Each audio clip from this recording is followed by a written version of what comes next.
abakristo twese abapantekoste muri rusange dufite ibyasezeranijwe kandi twese iyo tugenda twumva dukomejwe n'amasezerano ariko aya masezerano bene data tugenderamo tudakiranuka tumeze nk'abantu bafashe ikiziriko ihene yaragiye kera nimureke dutere intambwe umukobwa utazatwara wimubeshya mubwiza ukuri bakobwa bose bisi je t'aime I love you abo bakobwa b'abandi uzabatwara uko no gukiranirwa abahungu bose tuzareba muzareba iki kutazaba umugore w'isi yose kuzaba umugore w'umugabo umwe kuki utanyurwa n'urwego urimo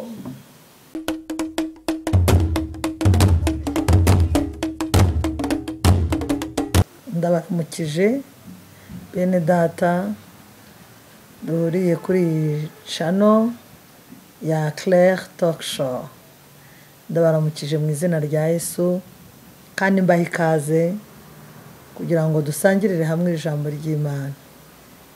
Reka mbere yuko umeza kuvuga ibintu byinshi mbanze nsenga Imana data wa twese mu izina rikomeye rya Yesu Kristo ndagushimiye cyane kuko wowe ari wowe ujya ukora ibitangaza n'imirimo ikomeye.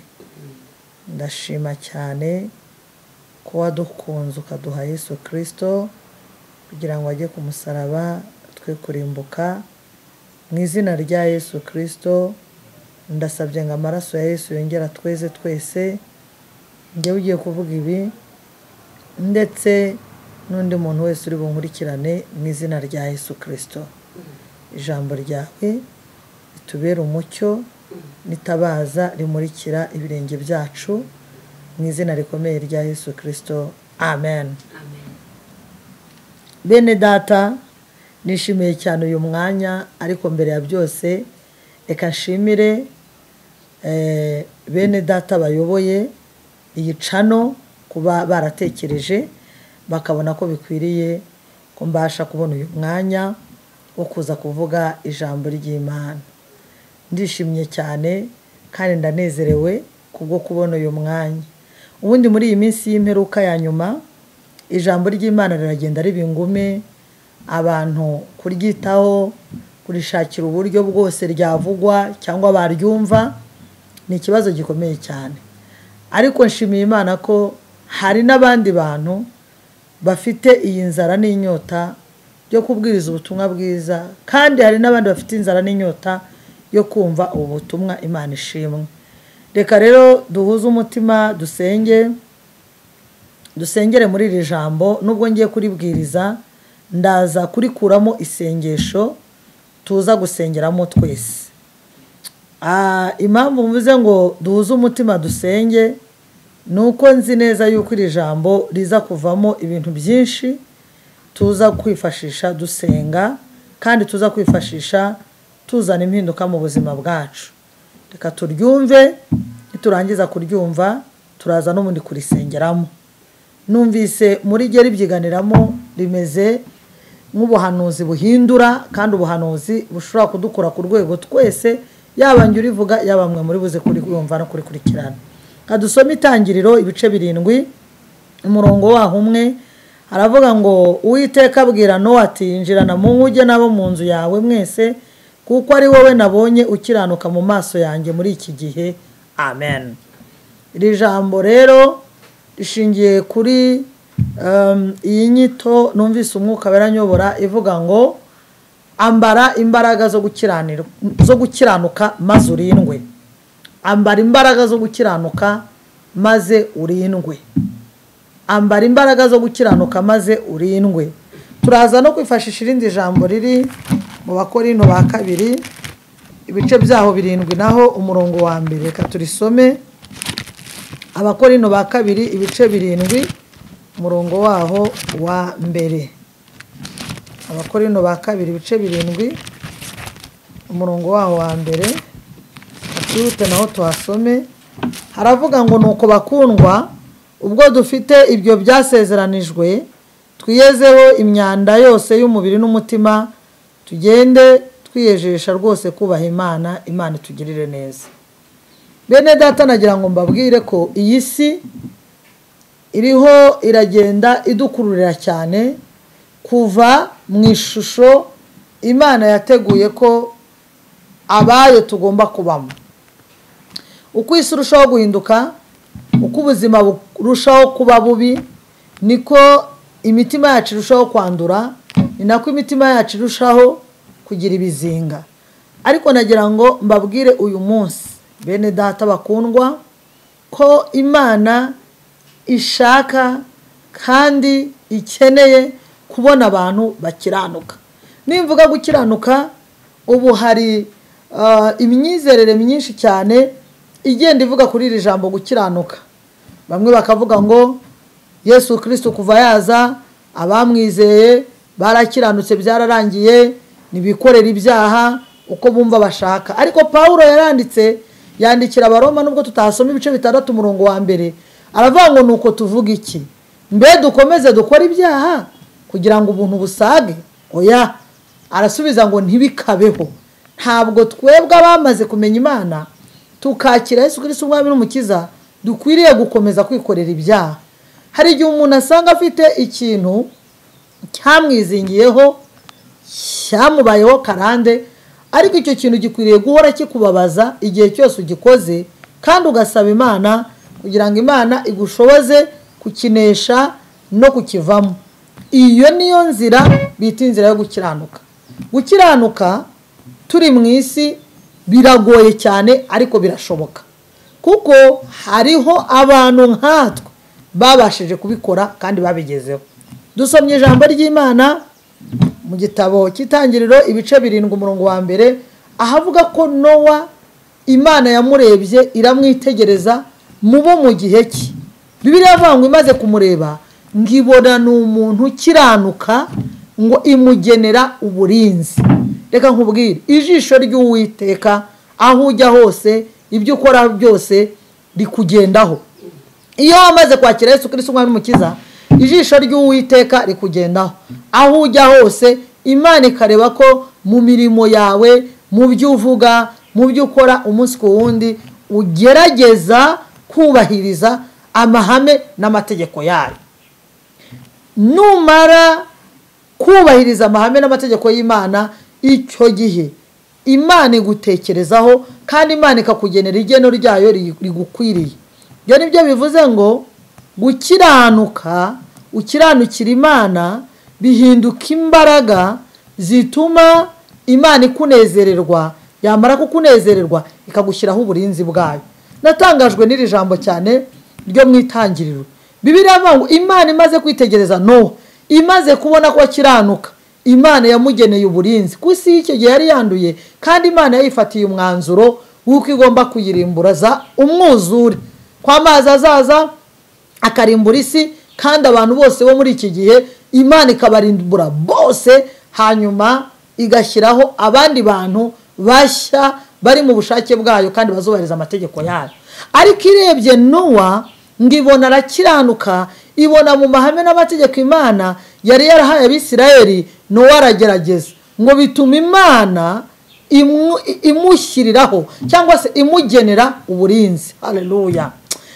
Sinzi ukuntu ibi bintu uri bubyumve ngo byakire neza, ariko ndagusengera. Nayo mpamvu navuze ngo bize guhinduka isengesho, tubyinjiranemo isengesho, kuko ibi bintu muri iyi si yacu biragoye. Biragoye muri iki gihe ko umuntu mubwira ngo ihangane we kubeshya uzabaho.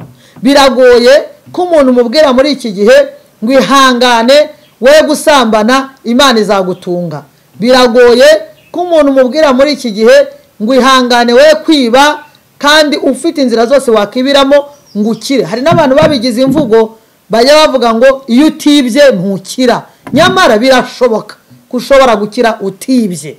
Reka mbabwire bene data, uburinzi bw'Imana muri iyi si rushijeho kuba mbi cyane. Uburinzi bw'Imana muri iyi si iri kugenda irushaho kwandura. Uburinzi bw'Imana bugenewe abakiranutsi. Reka mbabwire bene data, iyo Imana ikurinze nta muntu n'umwe ushobora kukuvogera. Ushobora kwirindisha ibindi bintu byose abantu birindisha, ariko abantu bakakuvogera kandi bakurusha imbaraga bakaguta mu mutego wakujyana mu rupfu. Ariko iyo Imana ikurinze, umuntu niyo yaba akomeye ati ntabwo ashobora kugushobora. Ndifuza rero ko uyu mwanya nabonye bene data bakundwa tuwufatanyirizamo dusenga kugira ngo twese uko tungana duhinduke abantu bagenda bakiranukira Imana. Reka mbabwira aya magambo. Ijambo ry'Imana riravuga ko Nowa yinjira mu nkugi, yinjiranye n'abahungu be 3, yinjirana n'amatungo, yinjirana n'abantu bose bo mu rugo rwe, Hamu, Jafeti na Shemu. Abo bana bose iyo ubarebye nubwo binjiranye na se, ariko umwuzure urangiye uwitwa Hamu ngo yabonye se atambaye, ngo ntigera byihanganira aramuseka. Bivuze ngo umwana useka se cyangwa ugaya se birashoboka yuko n'ibyo bintu by'amategeko n'amahame y'Imana atarabyubahirije, ariko kubera yuko yari mwene Nowa ukiranuka nawe yabashije kugira uburinzi.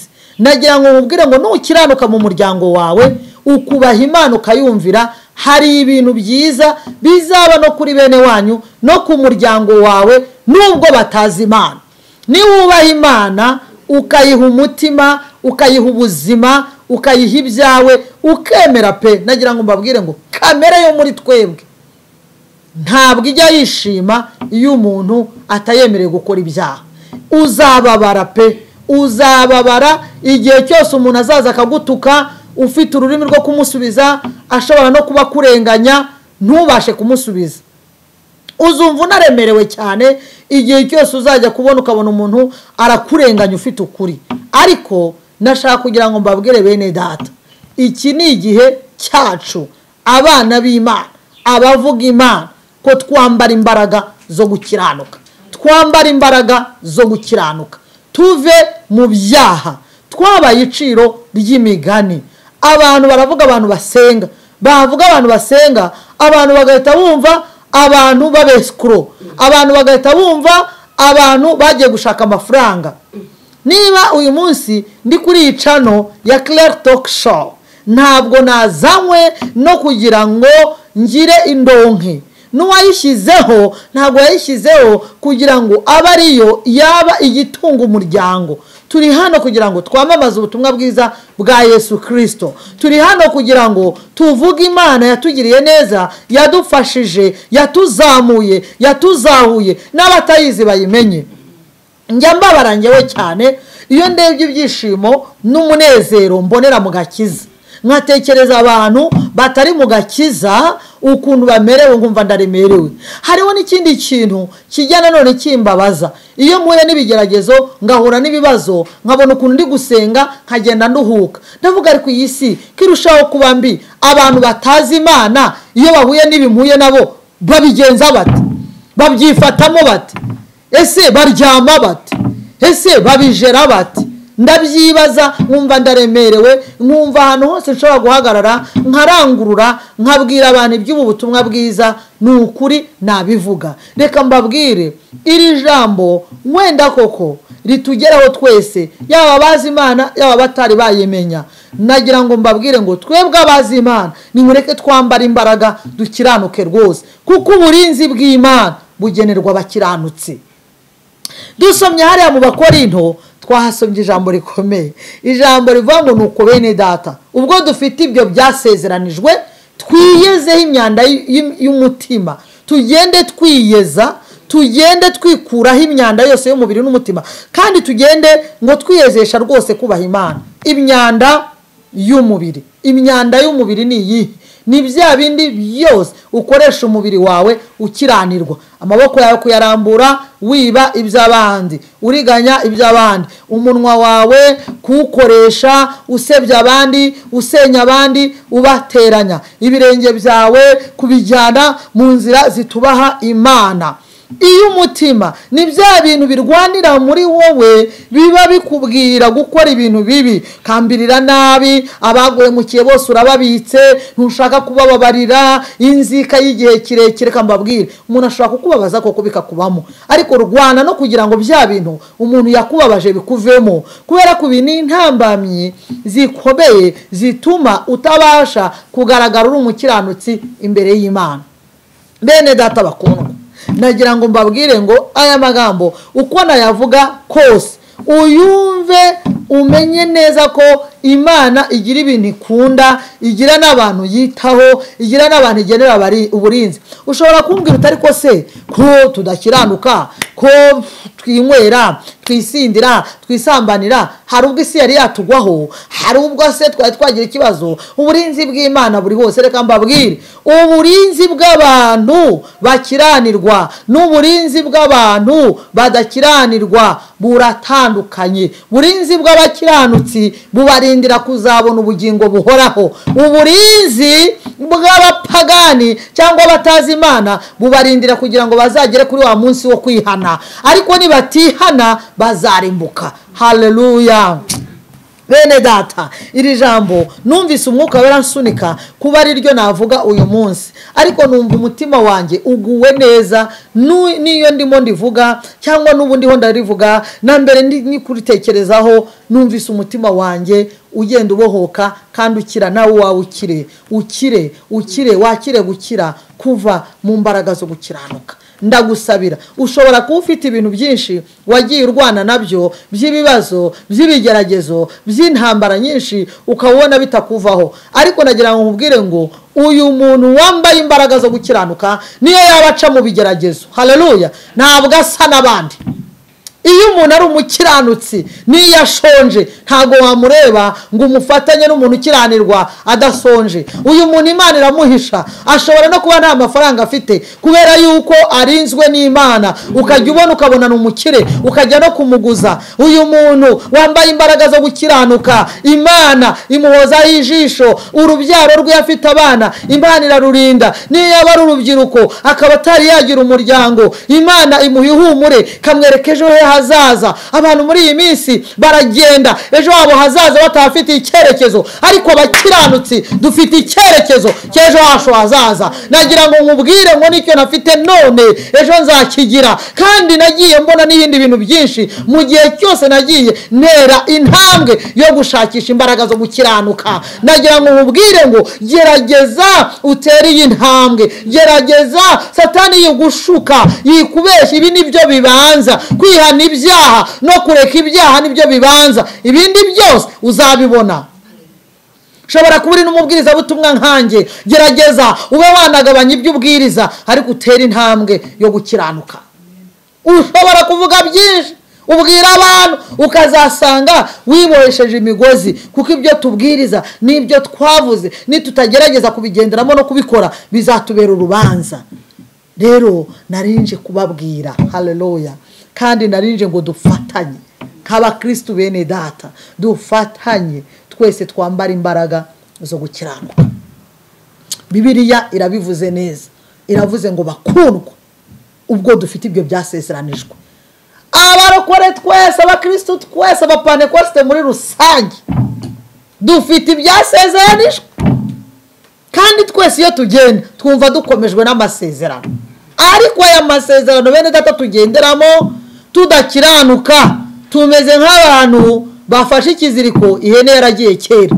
Nimureke dutere intambwe zo gukiranuka, tugerageze buri muntu wese yisuzume, ikure muri rubanda nyamwinshi, ikure muri benshi musengana, wishyire mu nguni y'ubuzima bwawe, witekereze uri wenyine, uvuga utari ko ndi umugore Imana ikaba yarambaye umugabo, imbere y'uyu mugabo ndakiranuka. Uvuga uti ko ndi umugabo Imana ikaba yarambaye umugore, imbere y'uyu mugore ndakiranuka. Uvuga uti ko ndi umwana Imana ikaba yarambaye ababyeyi, imbere y'abo babyeyi ndakiranuka. gukiranuka wirebe mu busore bwawe ese abakobwa ubwira yuko uzatwara bangana iki kuri uzaba umugabo w'umugore umwe kucyubeshya kandi witwa ngo urumuririmbyi ukabeshya kandi witwa ngo uracuranga ukabeshya kandi witwa ngo uvuga ubutumwa uri umusore wa mukobwa we abasore b'abandi uri ubeshya bose ngo urabakunda ubabeshyera iki uburinzi bw'Imana nibuzakubaho ambara imbaraga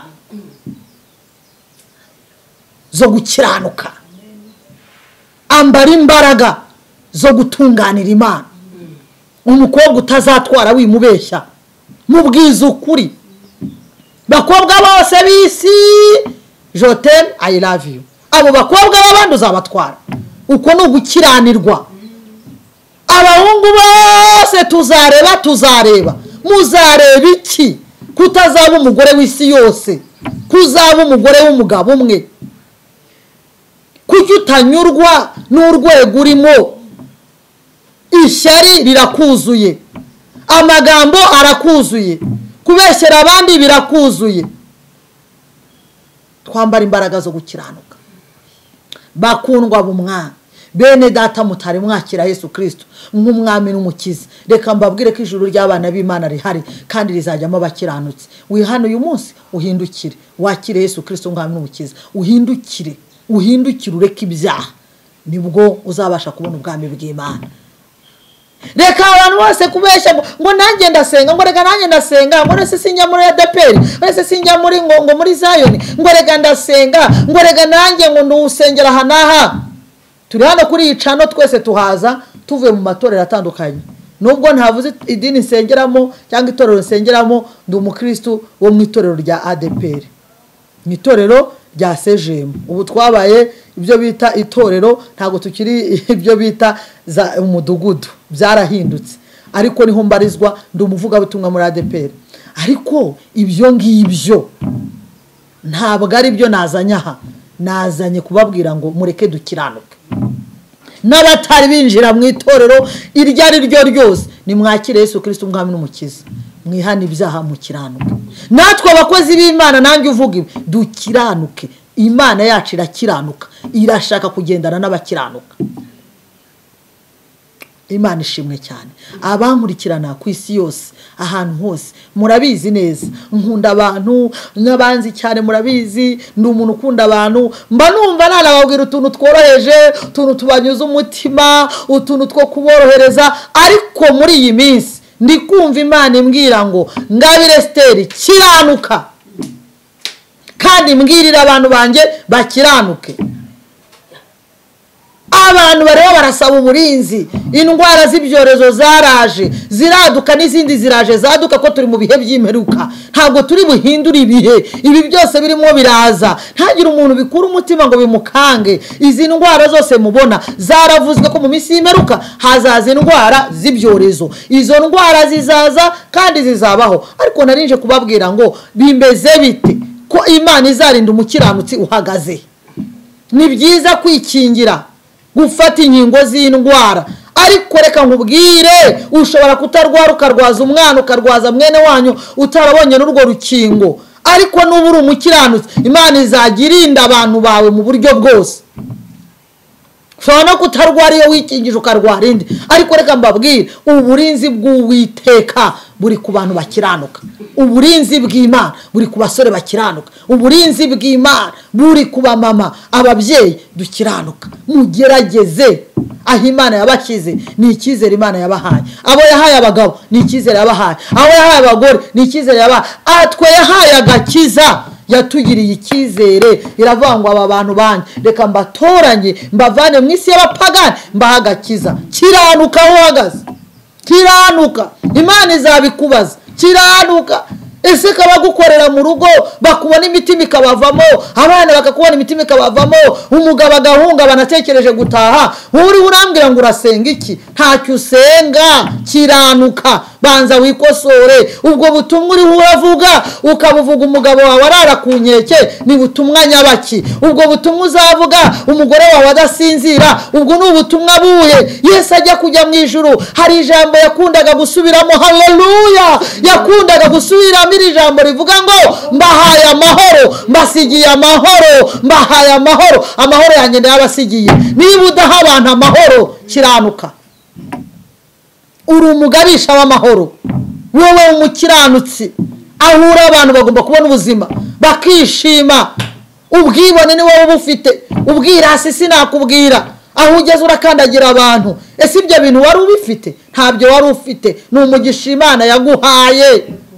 reka gukandagira abatabifite. ubwo bwibone bwawe, amadini yacu yo agenda dushyiriraho imbibi. bamwe aba twasengana, aba ntitwasengana, baba barakijijwe, aba ntibakijijwe, aba n'abanjye, aba si abanjye. ibyo mwabikuye he? ni ugukiranirwa. ibyo bice muzana mu bantu b'Imana, byaba ibice by'ubutunzi, byaba ibice by'amadini, byaba ibice by'amoko, byaba ibice by'uturere, ibyo byose ni ugukiranirwa. ni mukiranuke bene data. nagira ngo rero nsoza, Bibiliya yavuze ngo mugende mwiyezaho imyanda yose y'umubiri n'iy'umutima. ngiye gusenga, niyo mpamvu nababwiye ngo ndashaka ko iri jambo turisengeramo. nje ngo dusengere mu ijambo, haleluya. niyo mpamvu ariko natangiye mvuga, nagira ngo dusenge tubwire Imana twese itwambike imbaraga zo gukiranuka. mbere y'ibyo turabanza twiyeze, buri muntu wese yisuzume, arebe uko ahagaze mu mutima, arebe icyamunaniye. tugiye kukibwira Imana dukoresheje isengesho. niturangiza ndaza gukomeza nsenga muri iryo sengesho rimwe nyine, nsaba imbaraga zo gukiranuka. ni iki Imana itakoze? niba hari n'ibintu ufite bikuremereye ariko uriho, hari abapfuye, hari abaryamye mu bitaro, reka gukomeza witotombera Imana. uko nako ni ugukiranirwa. urigenza n'amaguru yawe, ariko kuba udafite amafaranga 5,000 mu mufuka, cyangwa se udafite amadolari 200 cyangwa 100 cyangwa rimwe mu bazambona bakoresha amadolari cyangwa amapawundi, bigatuma ugenda wiganyira. cyangwa kuba udafite umugabo, cyangwa kuba udafite umwana, reka kwiganyira. kiranuka. nta kintu na kimwe Imana itazaguha. nibyo uri urareba ko hari ibintu byagusize, ariko reka nkubwire Imana igutekerezaho. none se ubu ntiyatekereje kuri Nowa ikavuga ngo ngiye kurimbuza isi umwuzure, ariko Nowa yarakiranutse. reka mubwire yubake inkuge, reka mubwire agire icyo akora. haleluya. tugiye gusenga Imana, duhuze umutima twese dusenga Imana. bwa mbere turayisaba imbabazi, turayisaba kwezwa, turayisaba gutunganywa, niturangiza tuyisabe imbaraga. reka twese duhuze umutima. uri se kureba iyi cano utari wakira Yesu nk'umwami n'umukiza? nagira ngo ngufashe nawe ubashe kwakira Yesu Kristo nk'umwami n'umukiza. hanyuma nindangiza nsabe kwezwa, nindangiza nongere mbwire bene data twese ngo dufatanye isengesho, twambara imbaraga zo gukiranuka. uransubiramo iri sengesho wowe utarakira Yesu Kristo nk'umwami n'umukiza. uravuga ngo mwami Yesu, ndi imbere yawe, menye neza ko ushaka ko nkiranuka, menye neza ko ushaka ko nihana ibyaha. uhereye none nteye umugongo ibyaha, nambaje ijambo ryawe. uhereye none aha ndakwakiriye, umbere umwami, umbere umukiza. mu izina rya Yesu Kristo ndakijijwe, mbaye icyaremwe gishya. Satani ndagusezereye. mwami Yesu, ukuri izina ryanjye mu gitabo cy'urupfu, uryandike mu gitabo cy'ubugingo, mu izina rya Yesu Kristo, amen. niba usubiyemo aya magambo aho uri hose, mu gihugu icyo ari cyo cyose, aho wicaye, wenda ntiwasinziriye, hari abari mu ijoro mu isi, dutandukanije amanywa n'ijoro, hari abari mu kazi uri urabikurikira wambaye utuyekuteri twawe mu matwi, usubiranyemo nangira isengesho, urakijijwe, wakiriye Yesu Kristo umwami n'umukiza. hanyuma ahantu hose hari itorero ry'umwuka hafi yaho utuye, ushobora kuhajya ugashaka umushumba waho akagufasha, nawe ukinjira mu muryango w'abana b'Imana. mureke rero abasigaye mwese tugiye gufatanya irisengesho. Nababwiye ko iri jambo ari ryo gusengeramo, rirandeba nawe rirakureba. Tugiye gufatanya aho uri hose, mwene data ukijijwe, ubwira Imana utwo tuntu ubona tukwizingiraho, iyo myanda y'umubiri n'iy'umutima, ubashe gusaba Imana imbabazi. Numara gusaba Imana imbabazi, ndaba nsenga ndagusabira n'imbaraga zo gukiranuka. Imana Data wa twese, kubw'amaraso ya Yesu Kristo yamenetse Igorogota, ndasaba imbabazi kubw'icyaha cyose kigaragara kuri mwene data turi kumwe kuri ishene, icyaba kingaragaraho nanjye, mu izina rya Yesu Kristo. Amaraso Yesu Kristo atweza dutunganye, amaraso Yesu Kristo adukureho gukiranirwa, amaraso Yesu Kristo adukureho umwanda. Buri muntu wese aho intege nke ze ziri, ikimunesha n'icyaha akomeza gusubiramo vuba vuba, cyangwa se akagisubiramo mu bihe bitinze, ariko akisanga kimuboshye, amaraso Yesu Kristo akimukureho. Mu izina rya Yesu Kristo w'i Nazareti, ndasenze cyane kugira ngo utange imbaraga zo gukiranuka. Mwuka wera twaraguhawe, uri umugabane wacu, uri umurage wacu. Turashaka gukiranukira Imana, ubuzima bwo kwizengurukaho, dukizwa none ejo tugwa turabuhaze. Ngwino Mwuka wera udushoboze gukiranuka. Buri muntu wese uri kunyumva kuri iyi channel ahindurirwa amateka, uwagenda agasubira mu byaha nkana cyangwa se akabisubiramo atanabizi, abashe kubohoka mu izina rya Yesu Kristo, akire abe muzima. Ndagushimiye Mwuka wera ko wireherejeho abakiranutsi, kandi ukaba wongereye imbaraga nyinshi mu mitima yacu twese, mu izina rikomeye rya Yesu Kristo. Amen. Imana iduhana umugisha aho muri hose. Shalom shalom, muhabwe umugisha n'Uwiteka. Amen.